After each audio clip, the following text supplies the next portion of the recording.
আসসালামু আলাইকুম প্রাণপ্রিয় বন্ধুগণ, সবাই ভালো আছেন?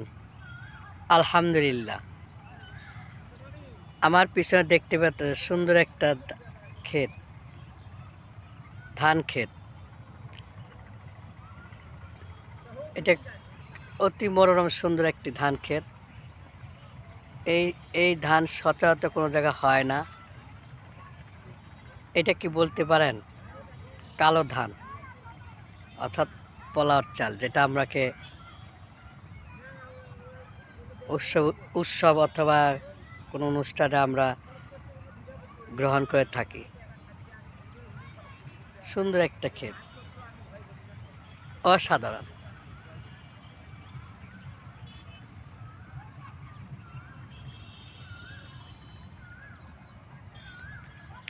যদি ভিডিওটা ভালো লেগে থাকে, আপনাদের কাছে যদি গ্রহণযোগ্য হয়ে থাকে, তাহলে কি অবশ্যই শেয়ার করবেন বেশি বেশি করে, আর কমেন্টস করবেন, পরিশেষে একটা লাইক দিয়ে দিবেন।